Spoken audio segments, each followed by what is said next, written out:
All right, let's talk about the pectoral region of the upper extremity. So we're talking about the muscles, and there's a little bit of connective tissue we have to label and talk about, and then we will go from there. So there are going to be four muscles. There is the pectoralis major, the pectoralis minor, the subclavius, and the serratus anterior. Sometimes I put serratus anterior in with the axillary region, but I'll try to group these together for reasons that'll become clear to some of you, even though it's not how I normally do it.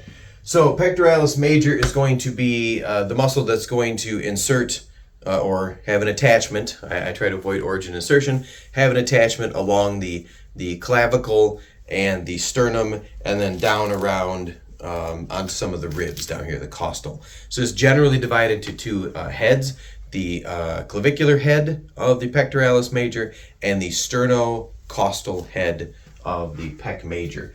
Pec major is innervated by the medial and lateral pectoral nerves. And we'll see those when we get to the brachial plexus video. And the actions of the pectoralis major, and you can divide these up by proportionality. So flexion of the arm at the glenohumeral joint, because of the other attachment, by the way, of the pec major, is going to be the lateral lip of the intertubercular groove on the anterior surface of the humerus. You can just rewind that. So it inserts there, and it's going to help flex the arm at the shoulder. It's going to medially rotate the arm at the shoulder and adduct the arm at the shoulder. You could split hairs and say that it's the sternocostal head that does the adduction and rotation, and the clavicular head that does the flexion, but it's really the whole muscle. Lying deep to the pectoralis major is the pectoralis minor. The pectoralis minor is going to have an attachment on the coracoid process of the scapula, that little bone you can find right here in the pit of your deltopectoral triangle. You're going to find that little bone. It's got an attachment. Here's your coracoid process, and it's going to run down almost like kind of fan shaped down to ribs 2, 3, 4, and 5, and then up to the coracoid process of the scapula. And the pectoralis minor is going to be innervated by the medial pectoral nerve, not the lateral pectoral nerve. Pectoralis major is larger, needs 2 pectoral nerves. The pectoralis minor is smaller, so it only needs the 1, and it will use the medial pectoral nerve. The function of the pectoralis minor is depression of the scapula, in the sense that working with some of the scapular muscles, my latissimus, and some of the fibers of my trapezius in the rear are going to depress the scapula along my torso. It's going to aid in that.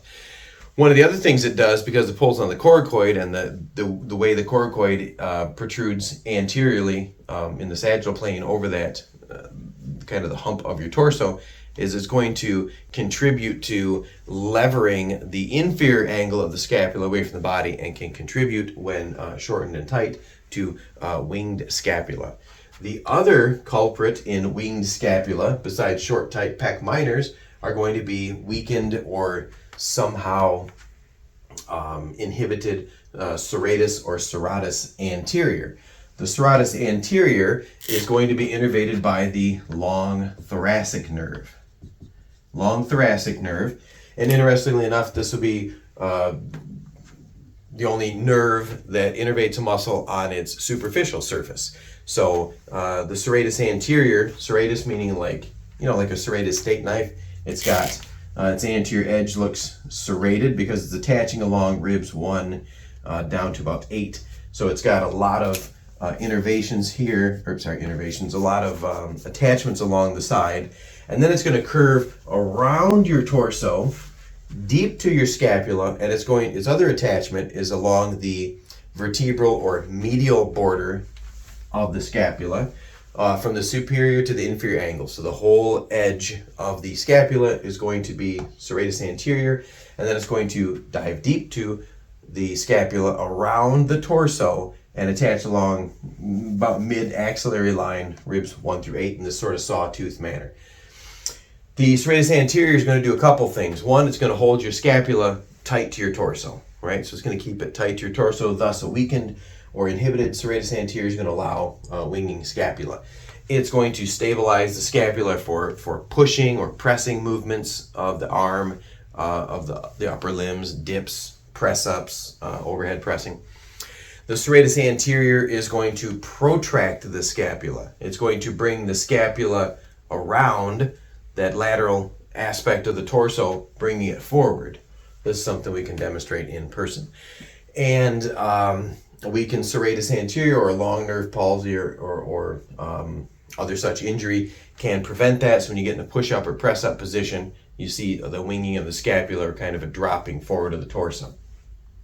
The other muscle in the pectoral region is the subclavius muscle. Subclavius muscle is deep to the clavicle, sort of posterior, inferior under the clavicle, and its job is to depress or hold the clavicle in place, and that's going to run from the costal cartilage of the first rib out to the coracoid. So let's erase those muscles that form that region, and obviously you should be going along any of my anatomy videos with an anatomy atlas in front of you so you can see this, because although my illustration techniques are amazing, they're not going to be up to like an animated video or actually having an atlas in front of you. So let's talk about, so we have the muscles. Superficial most is the pectoralis major, and then deep to that you'll find pec minor. And then there's a particular space between, potential space between the pec major and the pec minor in the front of the torso, kind of the ribs and the costal cartilage. It functions to allow the muscle to move around, to give me freedom in the upper extremity. You're also going to find, well, let's say this is my clavicle. So I'm going to draw this in a sagittal plane, and I'm removing the arm, and we're looking into my torso, like cutting straight through here. Does that make sense? Cut straight in this way, looking just like that. And then I've got my clavicular head, and I got my pectoralis major muscle. All right, so that's pec major, right, which would make this anterior, and this would be posterior. Now, back here I would have my my scapula would come up, and I've got that crest with the acromion and a glenohumeral, the glenoid fossa, that back here, and then I've got this coracoid that is kind of in this division moving forward. And then I'll draw this with another color. I've got my, I should have drawn that a little lower, but you'll get kind of the gist. Here's my subclavius muscle.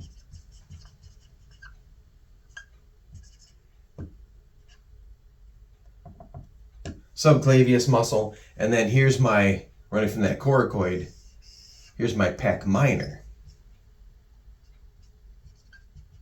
Right, deep to the pec major, coming from that coracoid. And then there is a special fascial structure here. Now you're gonna have to imagine this cut is out almost, it's not to scale, but I'm drawing it so you can see all the structures from a lateral view in that sagittal plane. But you're gonna get a connective tissue that envelops, sort of splits and envelops the pec minor. You know, it would go out to here, all the way over, and then it would come down, and then it would spread out and make the floor of your axilla or armpit. So this would be sort of where your armpit's at. The anterior aspect of your armpit's going to be your pec major, and then we're going to talk about the posterior aspect that makes your armpit, your axilla, in a separate video. I'll go over the boundaries, but this would be the floor of your armpit. And then this part here is the suspensory ligament of the floor of the axilla. So this would be the suspensory ligament of axillary floor. I'll just put an axilla. And then you're going to have the the costocoracoid membrane, which is going to be this thickened part between the subclavius muscle down to where it envelops the pec minor. So this would be the costocoracoid. And then the costocoracoid membrane and the fascial element that envelops the pec minor all the way down to the suspensory ligament. This whole structure is known as the clavipectoral fascial sheath. Okay? The clavipectoral fascial sheath. So it's going to be right along, because the surface of your torso would be right here, right? And it's going to be along that, and it envelops the pec minor. It's going to have some structures moving through the clavipectoral fascia, the lateral thoracic artery, the median pectoral nerve, and such. We'll go through those as we do them individually. But the major element of this is this potential space between the clavipectoral fascia, pec minor, and pec major.